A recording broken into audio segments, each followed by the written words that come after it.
welcome to Real Talk, everybody. This evening, I have the pleasure of speaking with Miss Bekah, who is physically disabled. Thank you so much for joining me, Bekah. I really appreciate you. Of course. Thank you for having me. Absolutely, absolutely.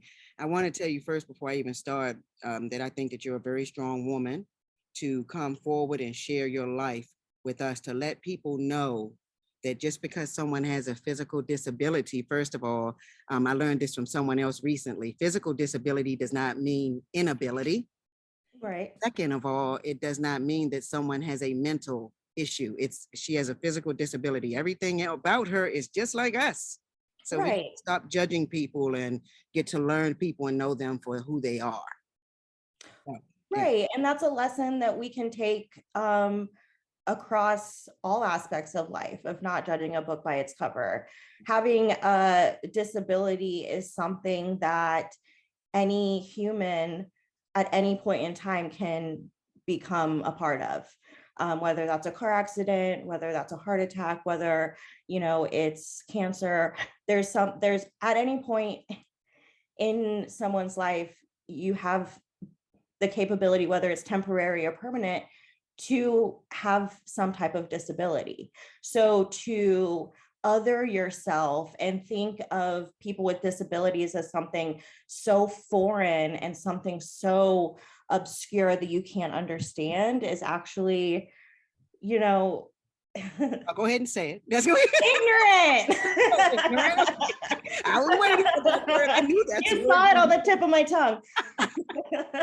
Thank you for Oh, thank you for absolutely. giving me It is. permission.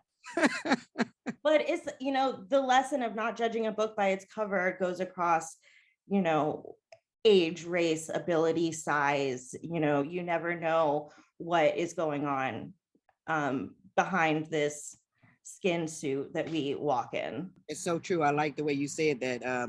First, I like the way you said that can happen. Being disabled could happen to anyone. Some are born, some, like you said, your life could be changed tomorrow through a car accident or just through a medical illness.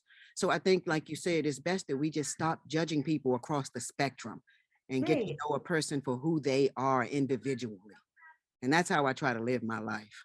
Absolutely. I mean, I had the opportunity to watch some of the other conversations that you've had, and yeah, that's what you're doing, is by having these conversations and making people that seem very different from you feel more human. That's how you create empathy, that's how you create connection, and you know heal. You're right. You're right. And it all starts at home. It starts with us as parents to educate our children on how Mhm. to treat and interact with people, in a respectful way. So I just so again, I do think that it's a really good thing that you're out there being on the forefront, showing people, hey, I'm no different, because I can imagine that the looks that you may get, stares for no reason. I like you, like, whatever. Like you. I mean, like, what am I supposed to do? Absolutely. Exactly. I mean, because you could spend your life worrying about what they're thinking and getting upset with them, but you choose to live in your truth and who you are. And I love that. I love it. But Thank my you. first question to you is, were you born disabled? And what is the name of it? Sure. So I was born with something called VATER syndrome. So it's an acronym, the letters VATER. And it's just a series of different birth defects, meaning I was born with it. It's not genetic. It's not because of anything my mom did, or it's just one of those things that happens.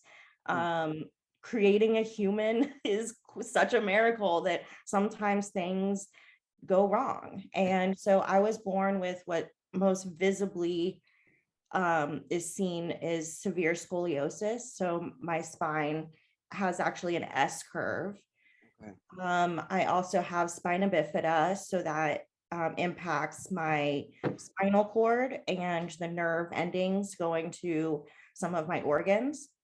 And I had some, I have chronic kidney issues, a bunch of different other things that are a little bit less visible. Um, But yes, I was born with it, so I don't know anything different. Okay. Um, so growing up as a kid, the stares, the pointing, the having to have kind of those conversations with teachers, having very grown up conversations with doctors, that was all just, that's all I know.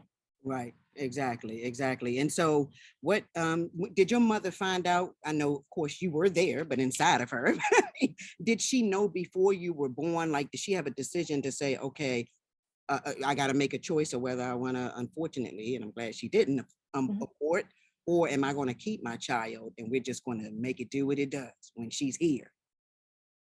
That's funny that you asked that, because with all that's been happening in the civil rights world, I actually had that conversation with my mom. Not that it was ever a question, Right. but it was just a nice opportunity to kind of talk to her about what that experience was like. Hmm. And so they only knew that there was something up with my kidney. Those were that was the only um pre like warning that they had. So it wasn't anything severe enough that that was even in the conversation. Okay. Okay. Kind of the scoliosis, the spina bifida. I had issues that with my trachea. So breathing and eating was an issue. All of that was upon birth.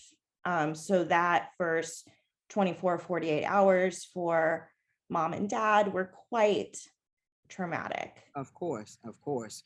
I can only imagine. I I mean, know. you know, that's just your precious jewel being brought into the earth. And I mean, no true parent, loving parent wants to see their child suffer in pain, you know, and we want to do the best for them. So I can, I know you had a good mother. I can, and hear the way you're talking about her. And, you know, so what about Yeah. your dad? Was he around? Was he in the picture? I am very blessed, and would not be the woman I am today without my mom, my dad, and I also have an older sister. They're very, very involved. To this day, I was FaceTiming with my sister earlier today. My parents live in town. Um, and they, like I said, have made me the independent woman that I am today. They very much so raised me to not feel or be seen or be treated any different.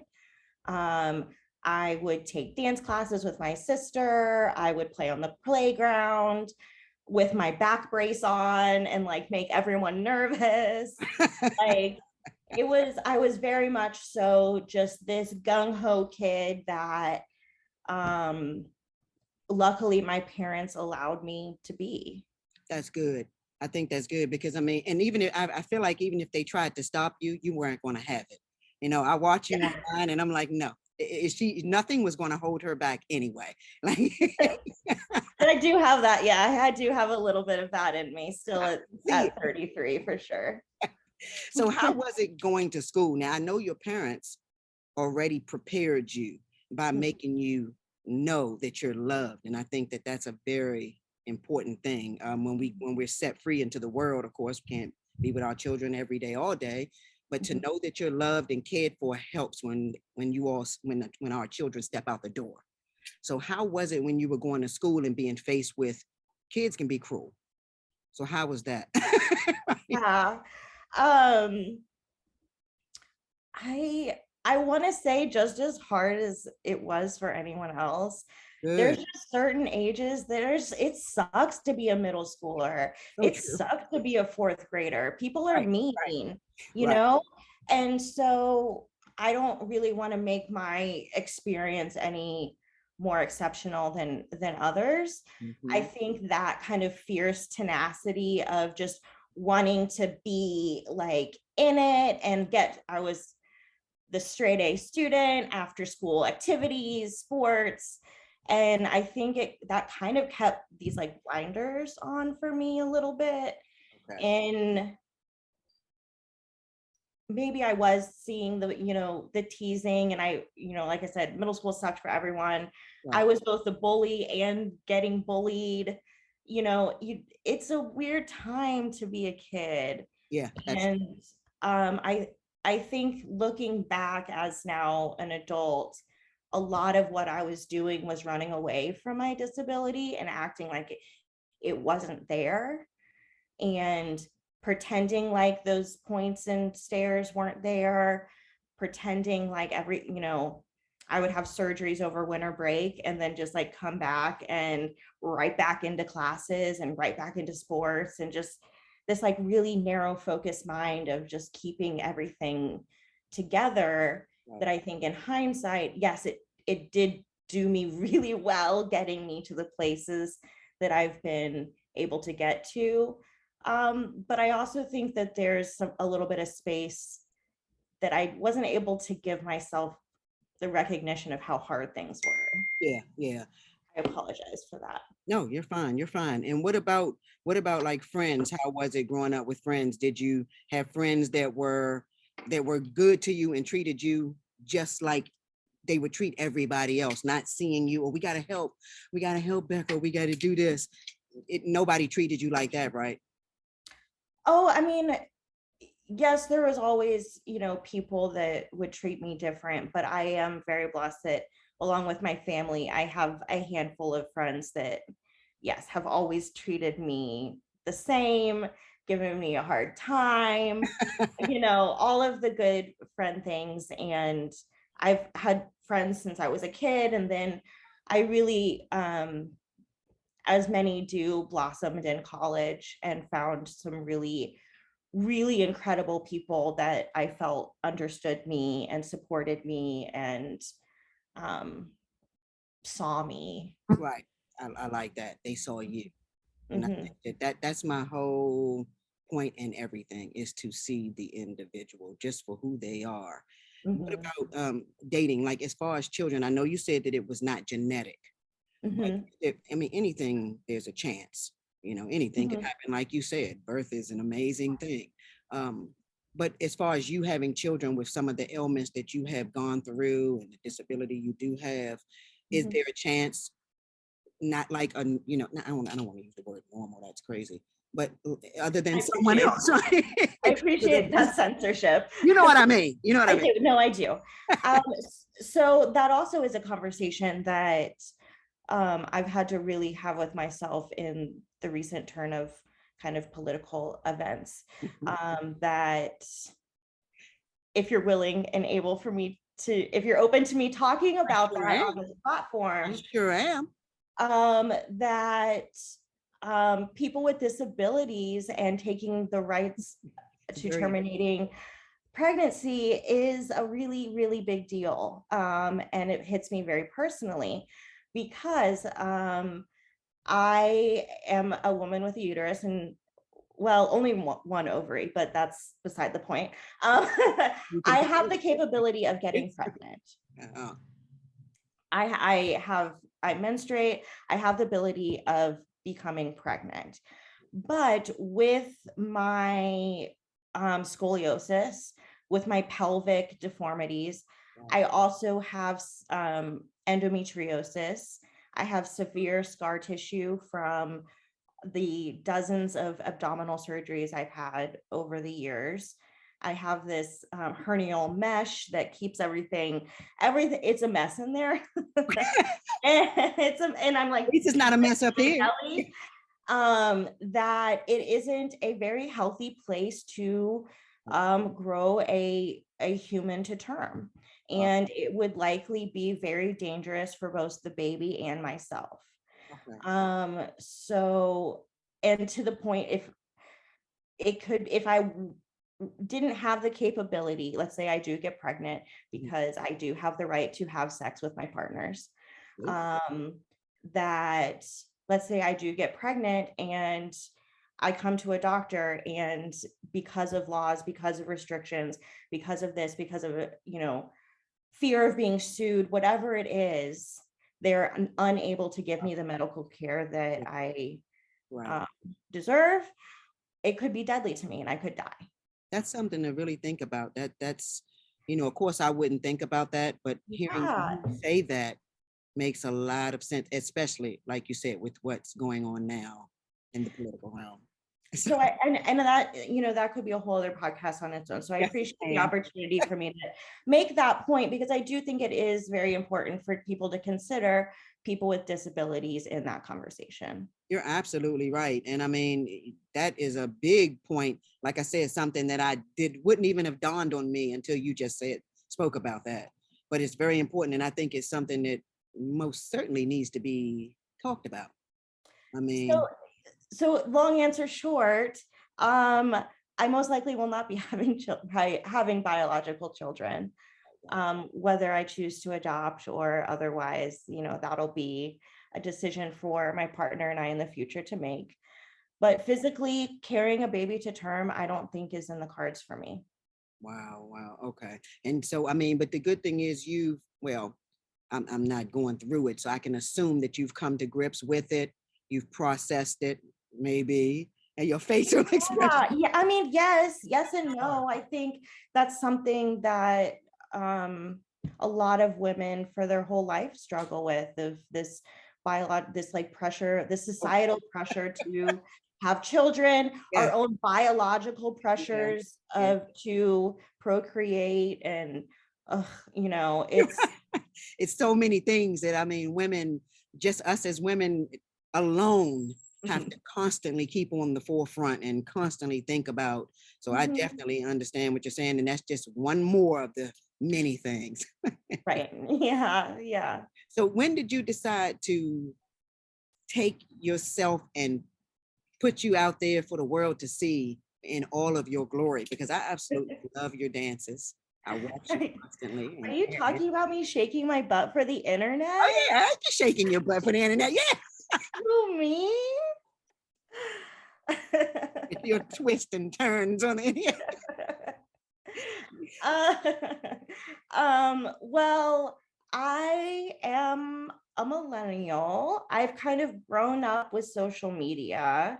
I've had MySpace and Facebook and Instagram, and so posting and sharing a part of my life it's come really gradual and kind of natural. But I would say the push into the more doing this very publicly and as a job, working with different brands and all of that has happened just since pandemic, when most people kind of turned to social media. Because of some of my chronic illnesses and chronic pain, I actually had to go on like full medical leave. I'm a speech pathologist as well as a yoga instructor. And it was just getting to be too much. I was driving hours to see specialty doctors that were just like kind of, not really helping. And it was just this emotional, I had to stop. I had to take a break, left my job, went on disability. It was a very dark time in my life and in the world's life. And so I turned to TikTok, and my sister is my favorite person in the whole world. She is a professional dancer in New York City. Okay. And so we started doing TikTok dances together. Hey, what? I said, hey, sis. Oh, hey, sis. But we would do like the side-by-side duets, dancing with each other to like, connect when we're sad. And it kind of took off, and it took off for good reasons. It took off for not so good reasons. And I was just getting a lot of messages from the universe. I'm a very spiritual person. I also work at a metaphysical store with some psychics, and we were just getting these messages that there's this greater purpose for me. And for some reason, it looks like TikTok at the moment. Okay. I love it. It's flow. You go with the flow, and the universe has to be the rest of the way. This is the avenue to get in front of people's eyes. Yep. And, you know, a lot of people don't have cable anymore. People don't really buy magazines anymore. Right. The Yes. way that you get visible is on your screen, on our phones. Yep. And I really started to see a lot of that fierce ignorance that I can more easily ignore in person. And then people get really, really brave behind their keyboard. Yes. And many people would see that and like immediately delete the app and turn it away. Mhm. Um, but I took it as this opportunity to be like, I need to open these people's eyes. I need to show them that they're wrong. I know. Like, Absolutely right. You're absolutely right. um, and it just has turned into this like bigger purpose about furthering representation, furthering the movement of just being authentic in the media, both social and kind of commercial, Right. of taking this filter away and, you know, stop the photoshopping, Huh. stop the glamorizing. And so I'll post both good and bad days. Um, I still, most of, you know, my whole platform is about body positivity, but that's in knowing that that's something that I struggle with. Okay. You know, it's, I do this in order to help myself through those hard days and share with people that are having bad body image days, disability or not, that good days and bad days come and it flows, and that's okay and that's normal. You're only seeing people's good days, It's and so that's so um so fictitious. It's not real. It's just not real. I mean, we all go through things. And I mean, yeah. you know, I think that the strong ones, and not everybody has to, you're not called to do that. But I Mhm. think there's some of us that are called to do that and we do it and you share your good and your bad because that's what's real. And, you Yeah. know, like you said, you can put the filters on, and I don't mean just to a filter as far as your look, a filter to show your fakeness. Basically, I mean, let's. Mhm. So it's time to take the filters down and be who we really are. Yeah. Love the skin you're in, the body you've been born with, and love yourself. Mhm. Starts there. And the I've learned that the the more I stop pretending like everything's fine, the more I actually come to a place of peace, I love it. That's so. because you recognize it's like, ugh, I don't like how my stomach looks today, or like, I wish that I weighed this much, or I wish that I didn't have to go to the urologist at 33. Yeah. That's not going to, you know, it just come to a place of just like, I am, this There, is. there you go. That's the ultimate truth. I mean, that's the ultimate truth. And like you said, I mean, you through it all, we just have to stay mentally strong and know that there are going to be bad days. I mean, that's life. That's just the human world. we, we, we were Yeah. we were born into. There's good and bad. And the key is to have more good. You know, that's all we can try to do, and to stay Mhm. humble and stay happy and push through. And when you are in a place of having those good days, reaching out and being there for people that are not having, are in their bad days, And agree and more with that. shining a light and giving them hope is just like, oh yeah, I've been there, but I got out of it. You can too. Exactly. Like, let's go, girl. It's okay. Exactly. Mhm. Exactly. And that's why you better not stop doing what you're doing online, because you're right. And just like I saw you, I mean, you already have a following. But you people are noticing you. You already know that. You wouldn't have a following.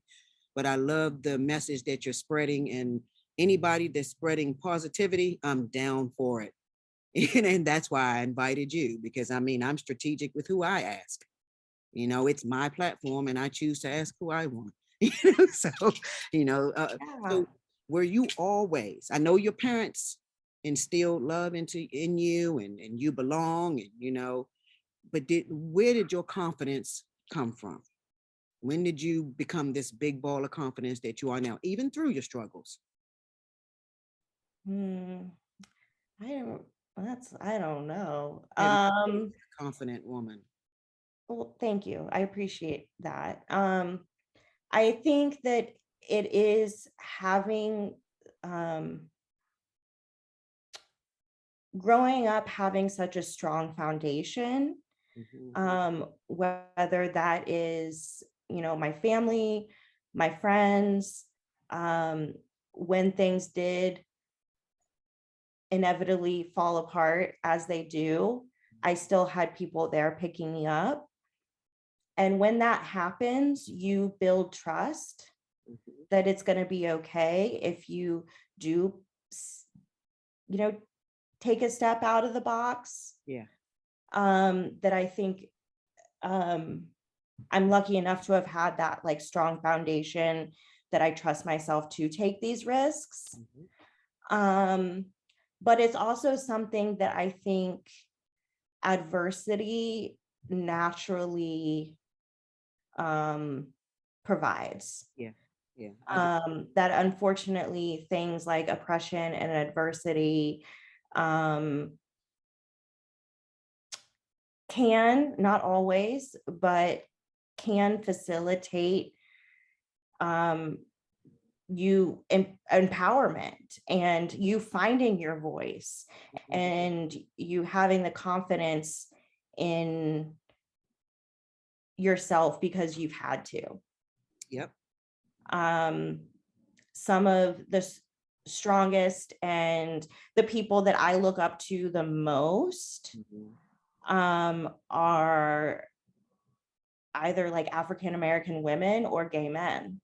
Right. And that's not a coincidence. Those are both two communities that are wildly oppressed. Right. And they've had to take that and make lemonade and find their voice and whatever works for them and their own path. And I look up to that very much. And I think some of my adversities that I've had to go through, whether it's medical or normal life things, um, have brought me confidence Right. because I've had to. Right. Like, it's That's not a choice. there you go. It's not a choice. I mean, you can either give up, and giving up is just not an option. We're just not into that. Or you build confidence and you push through. You Mhm. know. I So mean, you can give up. I've given up, but then the next morning the sun rises and you have to do something. And yeah, that we can, you're right. We can give up for a short amount of time, but we got to yeah, come back. We got to come back.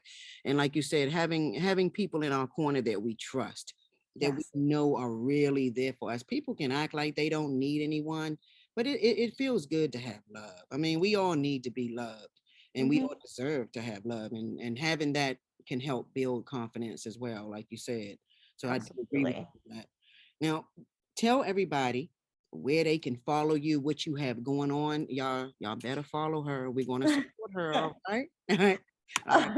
Where they can follow you. Sure. So on Instagram, I'm the letters LB May, stands for Little Becca May. On TikTok, I'm at Becca Cloud. YouTube, same at Becca Cloud. Um, I create, a lot of body positivity content. I create a lot of mental health awareness content. I believe in getting, disabled bodies on screens around the world so that it isn't so shocking when you see one. Mhm. Um, and I also believe that movement, such as dance and yoga, and I'm also an aerialist, is, can be life changing for people with disabilities or people with body image issues. I think movement is an amazing way to work through emotional trauma. And I am working to provide, through Zoom, one-on-one yoga kind of therapy consultations for people that feel like movement or yoga is inaccessible to them, and I want to prove them wrong. I love it. I think that is so awesome. Please keep doing what you're doing. Y'all Thank you. follow little Bekah May. I love it. I love it. And I love what she stands for. And this is the type of, this is who we should be following. It's positive. All right. We can follow all the drama in the world. Let's start to follow positive. Okay, y'all. Well, I want to thank you so much for joining me. And Thank you. Thank you. And I could rave all about you and the work that you're doing. So please, you don't stop. You're doing great work. Thank you so much. I appreciate that. And I mean, and hearing that definitely makes me feel good to keep going, because I mean, everybody has their moments. So I appreciate that coming from you as well. And these are important conversations, and I'm grateful to be a part of one. And I appreciate that. Thank you so much. I have one last question before I let you go. Okay. Well, you promised me, you got to promise me to always spread, which I already know you're going to do, just always spread peace and love in this world. You got it. Thank you so much. I really appreciate it. Be well.